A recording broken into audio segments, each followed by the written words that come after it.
Thank you for joining us. Thank you all for tuning in to this conversation today with the International Institute of Family Development and its partners, EdFu Foundation, Young Boss Media, State of the African Diaspora, and iGambia.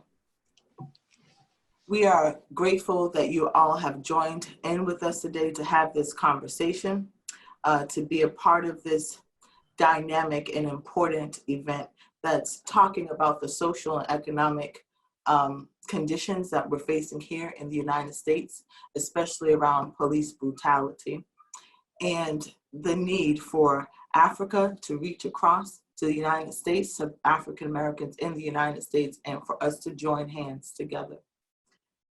To open this up, it is only fitting and it is only right if we pay tribute to the ancestors before we do any introductions of ourselves, because it is but for them that we are here, that we have breath within our bodies, and we're able to do the work that we are here. We will start with those who have left us and been stolen by brutality and senseless violence. We will call out and say their names. We will call out the name of Emmett Till, Tanisha Anderson, Sandra Bland, Michael Brown, Felido Castile, Amadou Diallo, Eric Garner, Oscar Grant, Sean Bell, Freddie Gray, Anthony Hill, Trayvon Martin, Tamir Rice, George Floyd. We give honor and respect, and we ask for their blessings. We ask for them to have peace in their journey and their transition to be in power. With that, I thank you and open this panel for introductions. We have with us today Dr. James, Professor James Small, activist and historian. We have Josephat Moses from the Center for African Volunteers in Kenya. We have Michael Bemblau, the Atlantic Media Services of Nigeria. His Excellency R.J. Mahdi from the CEO of Made in Africa Project.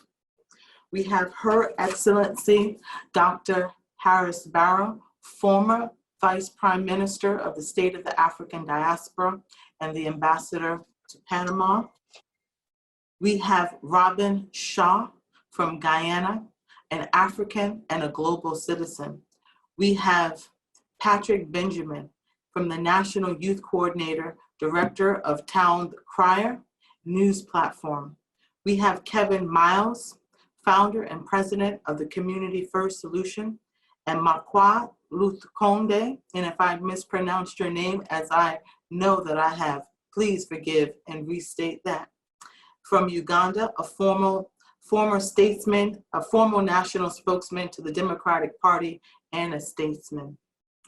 Welcome. To start us off, the question on the table is, what is the imperative? What are we facing now? And why is it important for unity amongst Africans, no matter where we are in the diaspora and in the continent? Dr. Small, Professor Smalls, please start us off. Well, I think the most fundamental question has to be the African across the world dealing with an African identity. We tend to identify ourselves with the national states we live in, rather than to identify ourselves with ancestral culture and our race. We do that when we get in crisis, but normally we identify with geopolitical states. And I think that's necessary because that's a part of the reality of the world. But we also have to identify ourselves with our race and culture.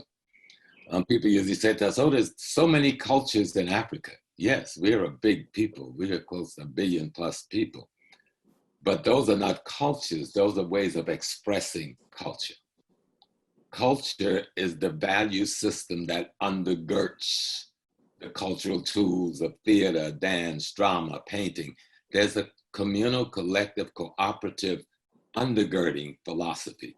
In short, a culture really is your ideology, but you must develop it to meet the contemporary situation we're in. I mean, culture is the thing that protects the people from mental genocide. And if you can't protect yourself from mental genocide, you can't protect yourself. Culture, in short, would be considered our immune system. And so when we think of being African, we come in all tones. And we were in all tones before we met white people. Just go back to ancient Kemet and ancient Egypt. We had all shades of brown, you know, and we understood we were oneness because of the value system that undergirded our culture. That was our ideology. That was our spiritual sacred science. And we didn't lose it. One thing we have to accept, we've been virtually at war for more than 2,000 plus years, at war. Someone fighting us, invading us, you know, the Hittites, the Hyksos, the Assyrians, the Persians, the Greeks, the Romans, the Arabs, and then the Western Europeans. And are we at war now? We're at war right now. Racism is an act of war. Slavery was an act of war. We didn't volunteer for a work program to leave our motherland. Somebody captured us. And in doing so, they killed our family in that village. They burnt our village down. They terrorized and scattered our people just to get the handful they wanted to get to some ships to come and do free labor for them and to bring our technology of agriculture for them. We have been at war. The same people who led this war is in total denial of the consequences of the war. Now, we refer to that consequence as white supremacy and racism, but that's the consequence of a war that they've waged against another people for material reasons. So it's an economic war that we're fighting right now. It's an economic war. It is a political war. It is a culture war. And if we don't win the culture war, the political and economic victories won't matter. We've seen that. We've won enormous economic victories. We've won enormous political victories. Look at the continent. We've freed ourselves at least of the occupation of colonial slavery. But the cultural victory that will inform us ethically, morally, and principally about who we are and what kind of society we want to build, that has been shattered. And we've got to restore that, because economics is the foundation. Politics governs that foundation. But culture gives it its ethical and moral parameters. The International Institute of Family Development has a campaign going.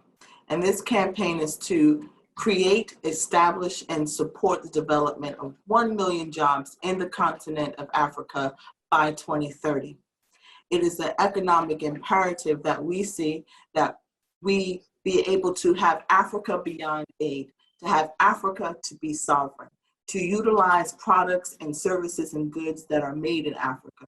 Your Excellency, RJ Mahdi, please come in and let's talk a bit more about Made in Africa and the importance for economic development here.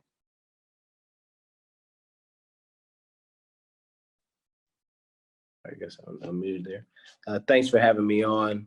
I really appreciate the opportunity, and in what you just explained, even in seeking to bring 1 million jobs to the continent. This is the purpose of, you know, everything that our organization and our partners have committed ourselves to, not just so much the million jobs, but the economic impact that bringing that kind of revenue and human resource and materials to create not just jobs, but new businesses, land ownership, putting our people in a position to be the decision makers over their lives. And so we see in what's happening right now in the West, in the US, with the behavior that has been shown to our people, we believe that this will continue until our people have our own. And so in building that, we have to come back to our homeland and reconnect with those who are also seeking to build, and that collaboration of the diaspora and the continental Africans builds what we need as a foundation to come home to. So it's a relationship building for legacy, for wealth generation, for the African that is abroad and the African that is in the continent, so we can have a brighter futures together, to look at the resources that are in the land. Can we imagine what it would be if we had a commodity trading system, that Right. those minerals in the ground, that we were able to mobilize and utilize ourselves in order to use them for our own advancement. Right. So Exactly. that's the economic development. Yeah. That economic development starts with just bridging the gap, putting people in communication with those who they work best with, and we work best with our own, and we see that here on the continent with the relationships that we build and the projects that we manage. It's a flawless partnership. More of us figure it out, we'll be able to make a bigger impact. One of our goals for the International Institute is to support that work, the creation and building of jobs in industry and enterprise development through agriculture. Doing that through making sure that we can have a reduction in post-harvest loss, ensuring that we're supporting the value chain line across, ensuring that we can have opportunities for small and medium-sized businesses here in the Americas, the Caribbean, to go to the continent and do important work in partnership, support our presidents of African nations realize their national development plans. I want to hear more about that, please, from Josephat. Josephat, please come to and talk to us from the Center for Africa Volunteers in Kenya. Josephat Moses, let's hear about some of your thoughts for your work and your volunteerism. What does that mean to you around economic development, the platform that our brothers here have laid out? Thank you so much, Viola, for giving me this opportunity and also inviting us to this panel. As Center for Africa Volunteers, we have a mission of promoting peace, sustainable development, and African unity.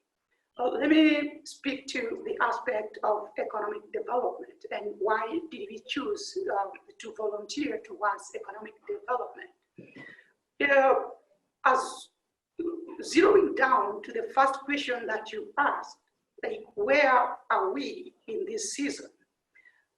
We are at a point where the African child or the African mind in the continent has been trained to seek for the white-collar job.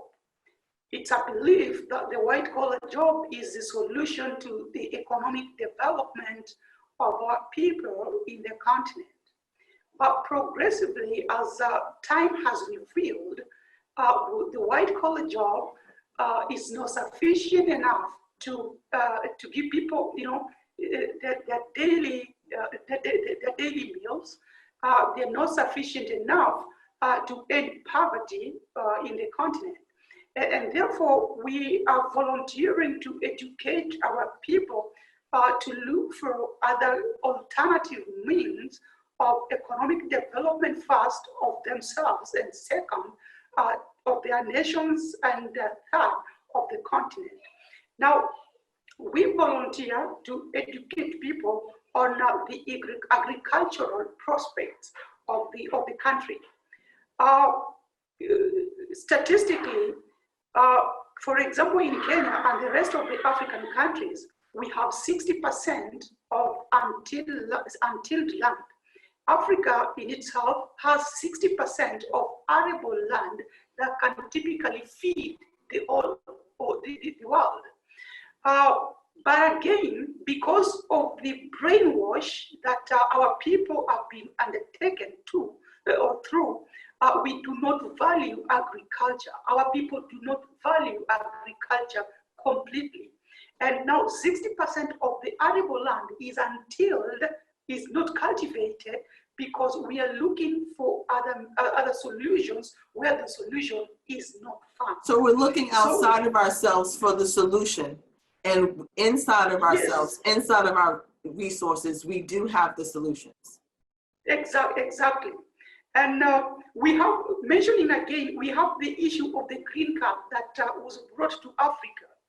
If you go to any cyber cafe, you will get thousands and thousands of young men filling the green card, the one who get out of Africa, looking for solution or economic independence outside Africa. That is a thing that we are really campaigning against. We are telling our people that we have the solution here. Now, how do we also bridge this gap?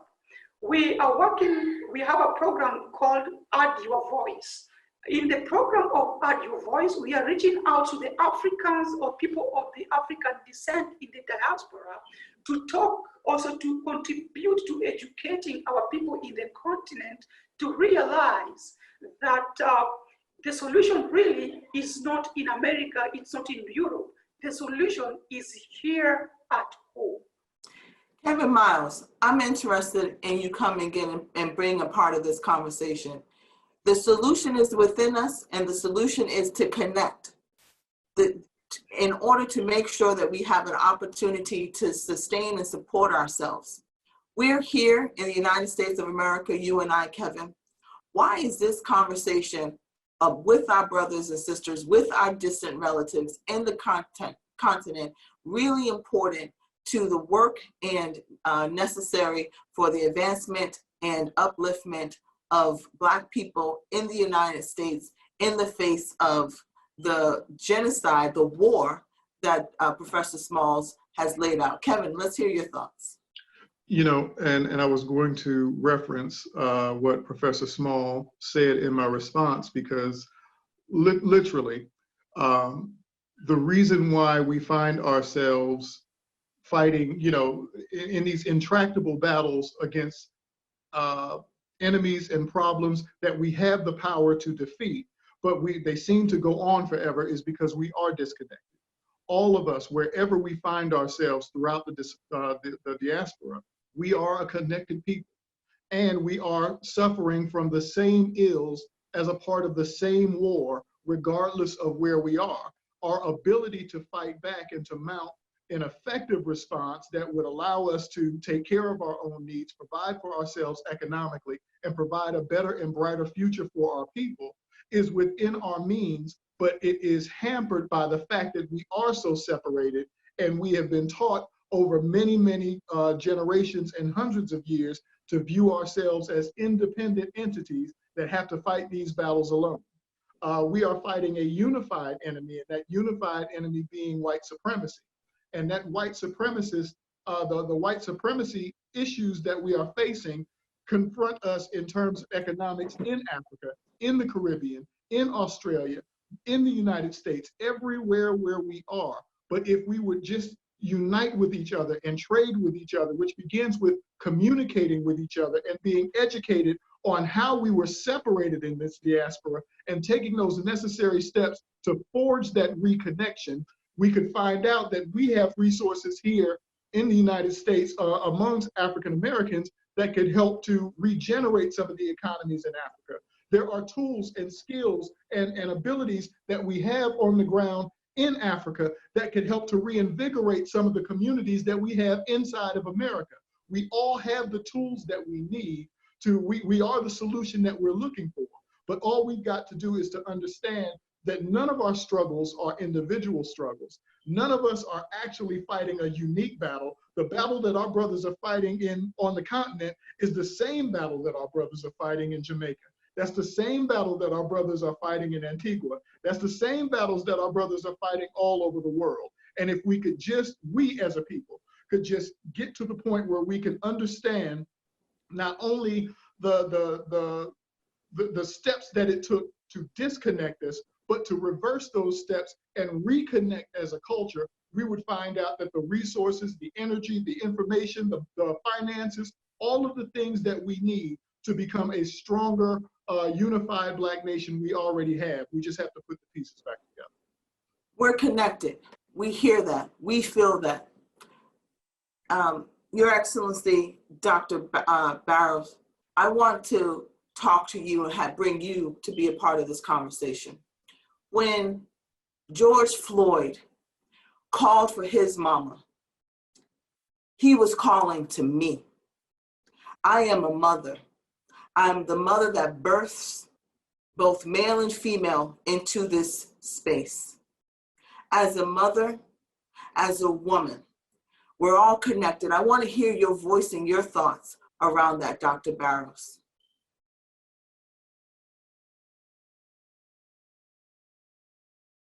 To the family of Mr. Floyd, we are all sharing in your sorrows with love and friendship. First of all, I would like to say that one of the things is when I watched the video twice. I couldn't watch it anymore. He was lynched. When I saw that video, that's what came to my mind.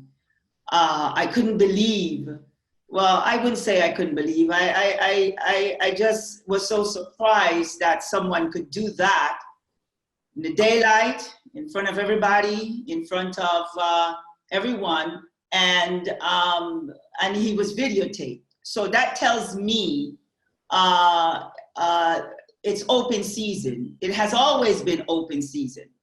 But something happened here. One of the things that we have to remember is that the elite created and uses money, the media, politics, and religion to provide a state of fear and ignorance that keeps us under its control. When we see this, that's when fear kicks in. We don't want to talk anymore. We want to go under the rock. We are afraid. I think it's changing. We're not afraid anymore. Even family members who have not directly experienced the trauma of slavery or colonialism can feel the effects of the event generations later. We are feeling it now. The elite has created an enslavement system, and we need to break free from its influence. I'm always saying that when I watch the protest, we don't realize the power that we all have in the world. I rather, if we are going to protest, they are protesting the way they are is because they're in pain. But those of us that are leaders, we have to go back and we have to figure out how can we handle this. We have to go back. Remember what I said before. It's about the money. It's about the fear in them also. That we have what we have in Africa and they need what we have in order to survive. So let's get to the solutions. So the solution is this. If you want to hurt, or if not, I wouldn't use the word hurt, but if you want to destroy this, what's happening, if we want to protest, turn off your television. If you want to protest, why is it that we're still shopping with Amazon? Why is it are we still shopping and purchasing Nikes and products? Let's boycott. We need to boycott. And I want to say something else. When it comes to the connectivity, we cannot connect until we are healed. We are having problems within ourselves. It's the mindset. The mindset has to change first before we can even come together. And that is something that we need to be working on. Patrick, I want to bring you into the conversation as the National Youth Coordinator and in Nigeria. I really want to hear to the point, we see a lot of protests, no matter here, there, in the Caribbean, or in the UK when things happen to folks of color. We're coming together today for a social and economic platform, looking at what is necessary, one, to keep African youth in the continent and working and doing well, and providing opportunities and bridges so that those in the diaspora can contribute to the sovereignty and development of Africa through an economic platform of establishing 1 million jobs on the continent and enterprise development. What are your thoughts from the youth perspective of the solution that is necessary to make these things happen?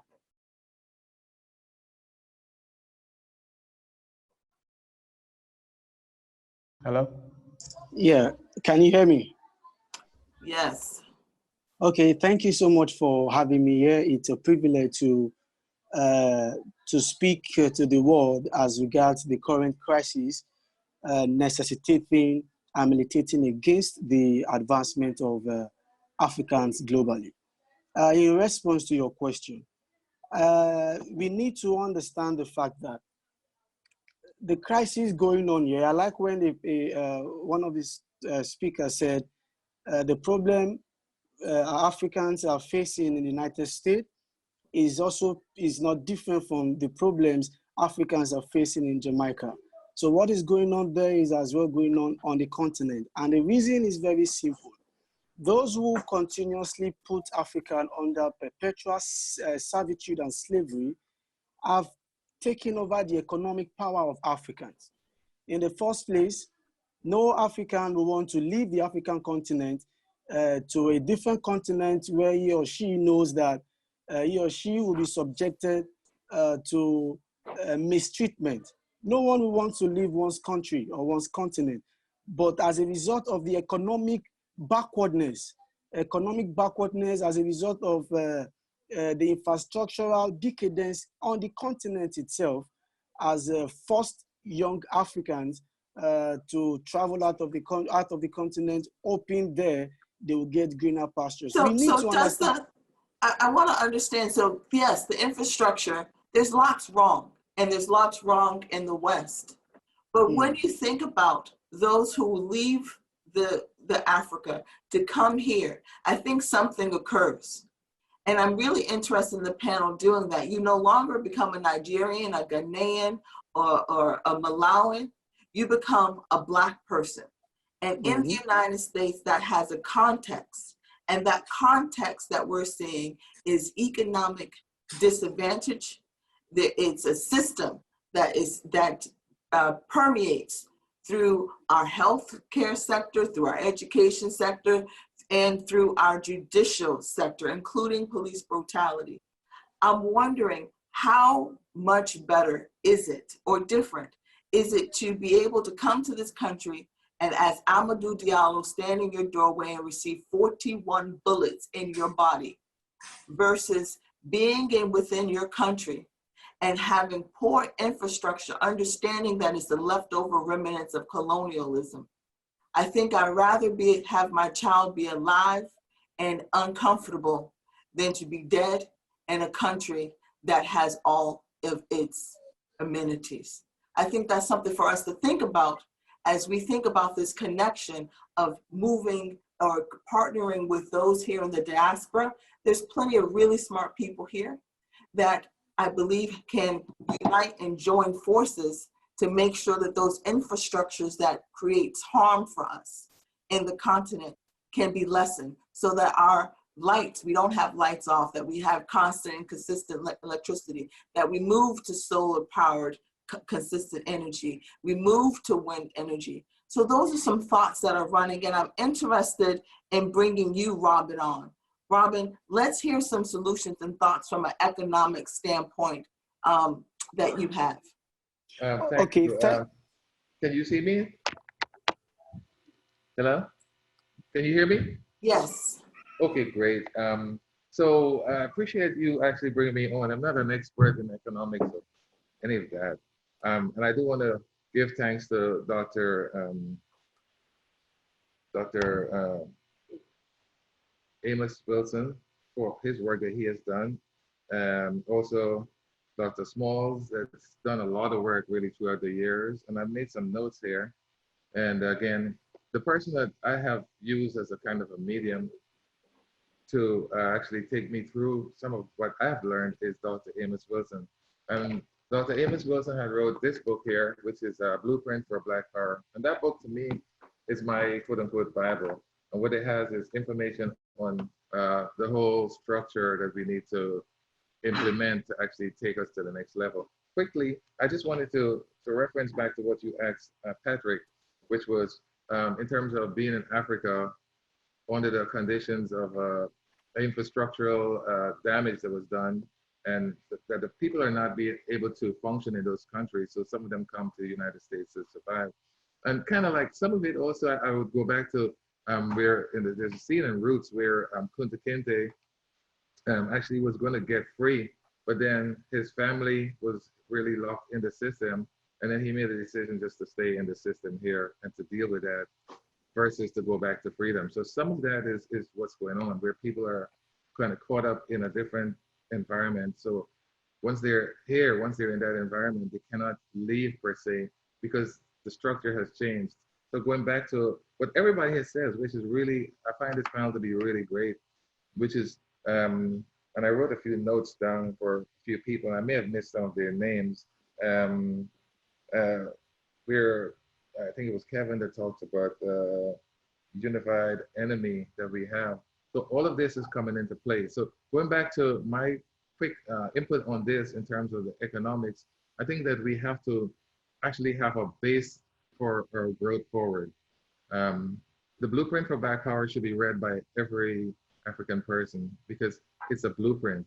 It was written by Dr. Amos Wilson, who really took his time and wrote a book with over 700 pages, and it breaks it down. And some of what you're doing, Viola, is that, which is part of the communication. I think we need to kind of understand and have a baseline, and then we'll take it from there. All of the information is in the book. I just want to read a small section and then I'll be done. I don't want to take up much of your time, right? So let me see if I remember a page that I was on.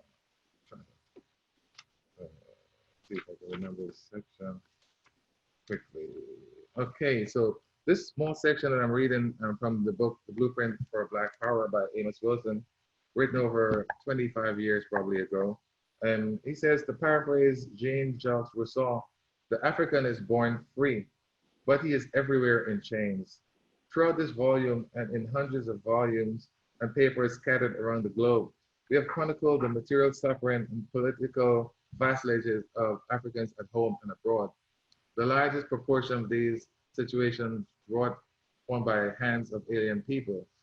However, a crucial and substantial proportion of African suffering has been and is wrought by their own hands.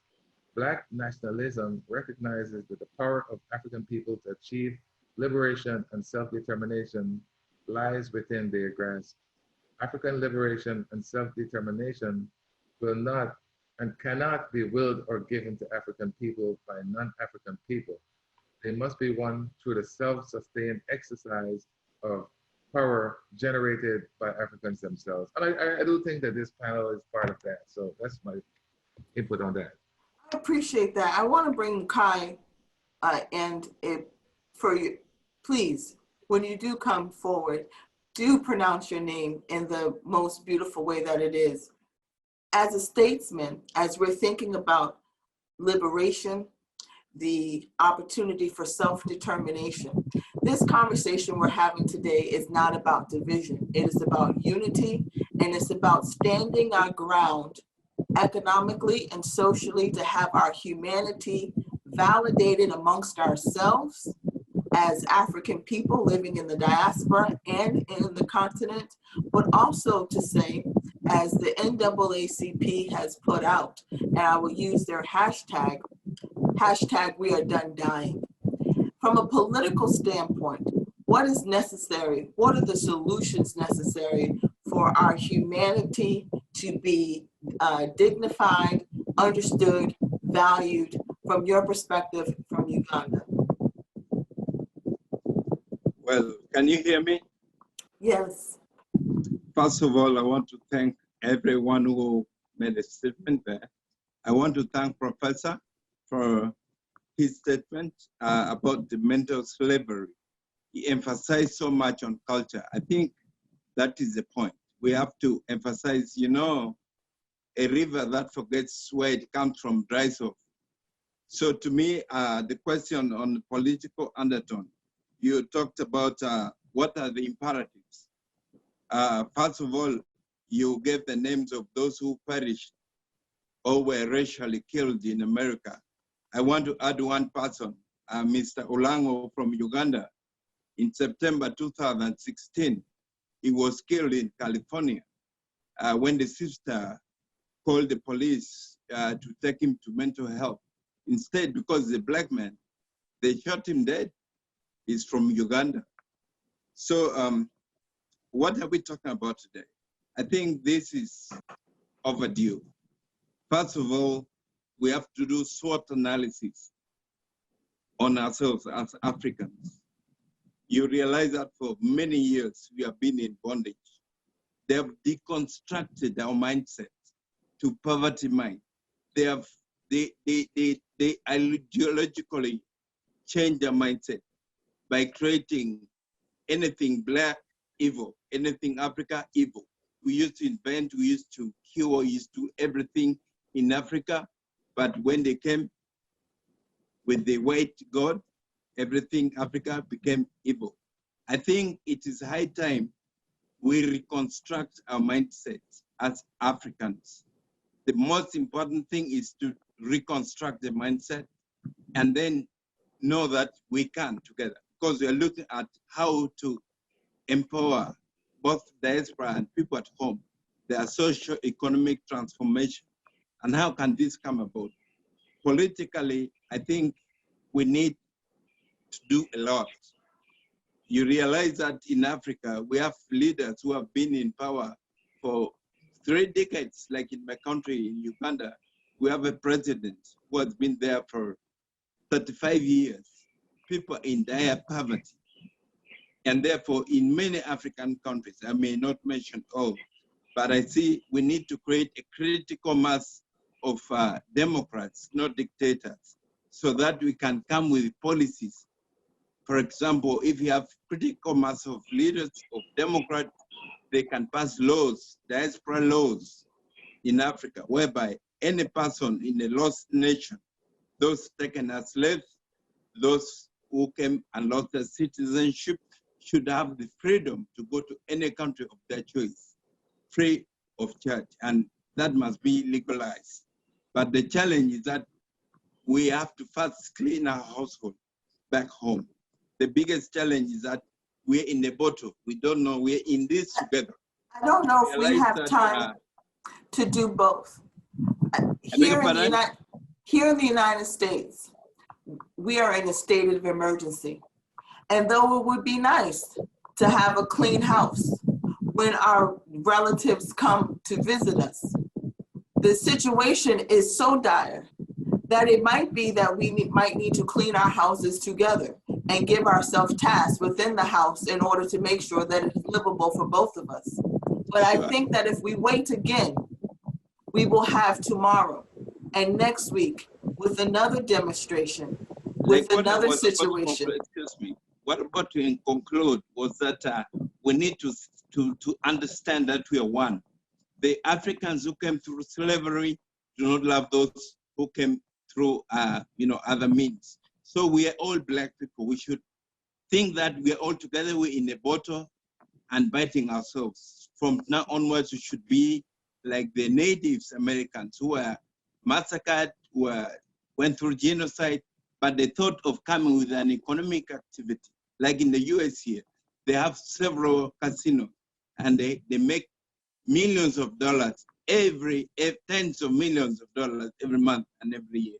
So I think we Africans in America and the diaspora here must start looking at ourselves as brothers, love each other, and come with economic strategy that can transform ourselves. Africa, like Doctor said, we can even come up with a bank for Africans. So I think it's high time. The death of Floyd, may you rest in peace, should unite us other than divide us. That is my call. I appreciate your point. I appreciate your points. I think for the largest scale, when we look at colonialism and supremacy that has impacted people of color, no matter where we are, both who I sit in within my DNA is Cheyenne and an African, indigenous to this country, and definitely related and connected to the continent. It would be a wonderful opportunity should all Black and brown people unite economically in order to understand and thwart and dismantle racism and all of its practices that shows up. And looking from an economic front and a policy front, the International Institute has a couple of thoughts that it would like to put on to the table for reaction, starting with Professor Smalls. So this conversation is not merely about just a talk. It's the start of a broad and deep network to think through and put a platform for social and economic advancement together. This is not the first time that this has happened, but this is a very new day and age in which we will say again and again, we cannot no longer go around and saying hands up, don't shoot. We must have some political and economic platform for us to move forward. So we have a 5-point mobilization strategy, and we'll start with point 2, which is around organization. The International Institute is extremely interested in what it would look like for judicial associations in Africa, law associations in the continent, to join together with civic leaders here in the United States, Black law associations, to address violence and racism, not to win lawsuits, but to set legal precedents. The second point under organize, we're interested in figuring out and wondering, what would it look like if rigorous anti-racism training and thorough background checks were mandatory for neighborhood watch associations to ensure folks that go around and monitor their neighborhood, that killed our brother who was jogging, or killed our son who was walking from the store with a bag of candies, can thwart police brutality. We're also calling for shared governance, making sure that citizen review boards are there to have people with lived experience, that have experienced violence, to have authority and regulatory and investigative power to ensure violence that when it occurs, that is investigated fairly and accurately on a local, state, and national level. We're looking to make sure that we have some policy creation to do 2 things. 1, to ensure that police officers carry their own liability insurance, just like doctors and social workers and others, so that when things occur, taxpayers are no longer with the burden of paying for these incidences, that it absolutely impacts directly police officers when they misbehave. Not all police officers are terrible or bad people or doing wrong things. There are many good people who wear the blue uniform. There are some bad actors that do things that create conditions that cause huge amount of trauma and pain. Secondly, under the policy creation, we're asking for and wondering what it would look like to make sure sovereign immunity was removed from the police departments, so that actual police departments can be held liable. And I think the last and most important of these requests that we're looking for, what would it be if the African Union and the United Nations condemned publicly acts of racism and police brutality here in the United States, and if continued to bring forward to The Hague crimes against humanity? Those are the thoughts that we're roaming around our head, imagining what we could do if the world would look like that. But chiefly, what would it look like if the world in which we live in, Africans, no matter where we lived, were sovereign, Africa was sovereign, that Africa's land space, we would be able to go back, have our passports visa-free, so that we can enter the continent, enter the home of Africa, help to rebuild it so we would have a place to be called home. Because if we are hunted, as our brother was hunted when he was jogging, it calls into question, what do we do next that is the right thing? And economic advancement seems to be our thing, the thing that we're at war. Professor Smalls, what are your thoughts on some of those points, and help us guide us to where the right direction as an elder here?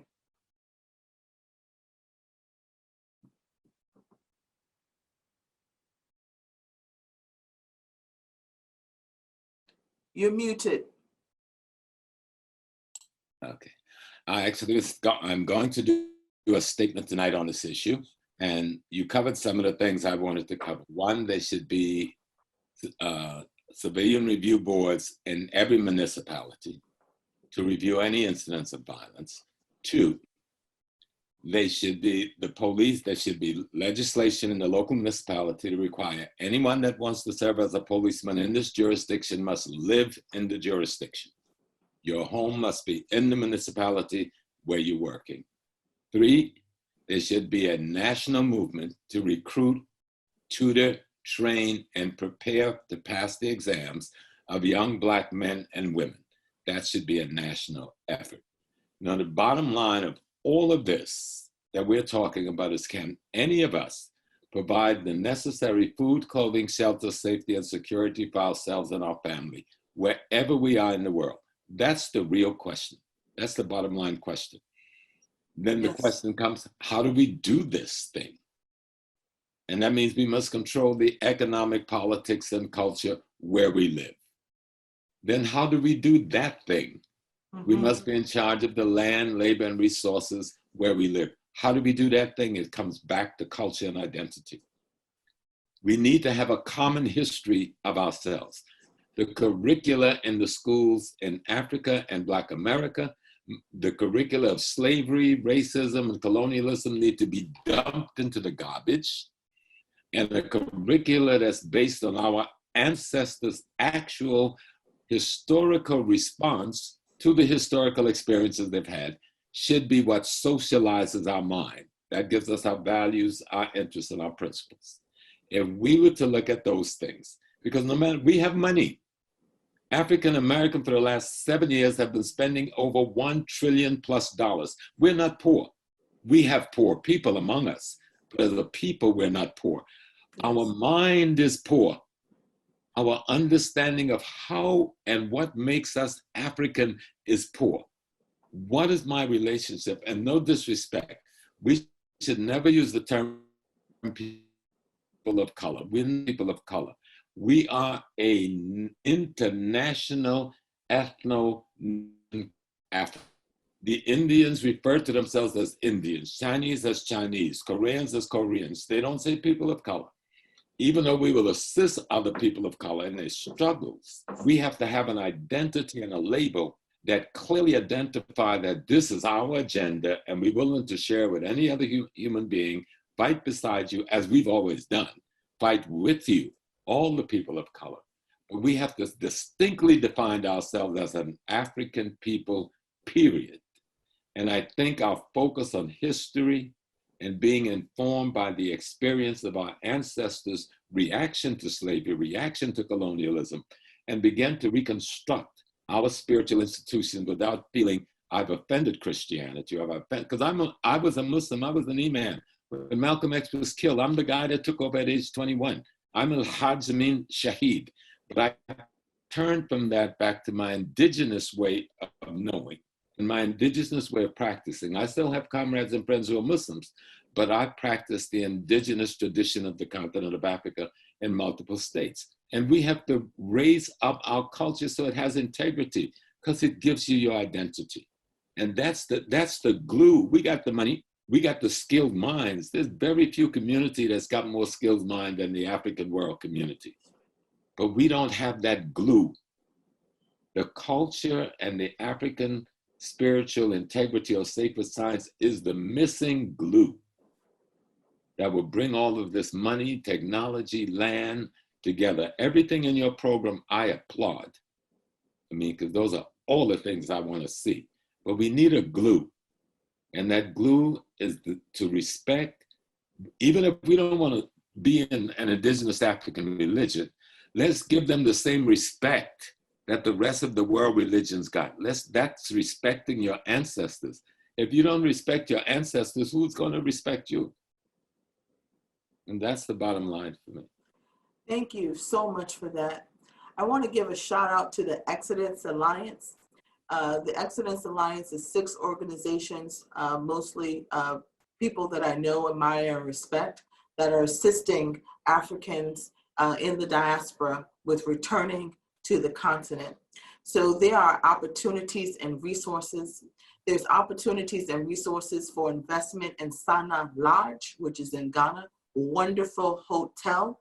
Opportunity to make sure that we have a place to call home when we go to the continent, that we have a forum for economic advancement and development. The International Institute is leading work in Liberia around waste management with our partners on the ground. We are leading work in manufacturing PPE products in Southern Africa. We have opportunities for cannabis and hemp exportation. We're doing work in Nigeria with our implementing partner around agriculture. We are moving here. The International Institute is registered and operating in the United States of America, and we are registered and operating in the Republic of the Gambia.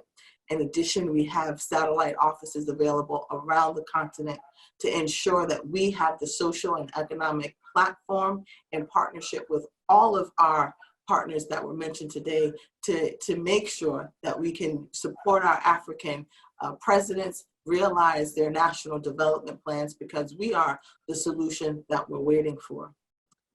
Thank you so much for joining us today. We will make a call out. I'll make a call out that our next call, we will make an invitation. We're hoping I'll make the invitation here to all of you to come back and join us, to make sure to bring your friends. We're hoping that our good brother, Julius Malema from EFF, can join us next time. Was not possible today, but we do hope that next time that he can join us, as well as some other thought leaders here in the United States that have been doing this work, and throughout the continent of Africa. In closing, I want us to just remember that we are powerful, mighty people, that we are doing this work because the ancestors have called us to do so, whether we do that for an NGO or for-profit company as the International Institute. Thank you so much. Any other comments that we have before we close out? I just want to thank you for putting this together. It was a wonderful concept idea, and we've carried it out. Thank you. Thank all of my comrade brothers and sisters from around the African world. Absolutely. Thank you for joining us. Another shout out to iGambia, our partner, Young Boss Media, Young Boss Africa, for production and managing this event. Until next time, you will see us again on Juneteenth. Will be our next show and conversation. Until then, be safe, be dangerous, and powerful. Take care.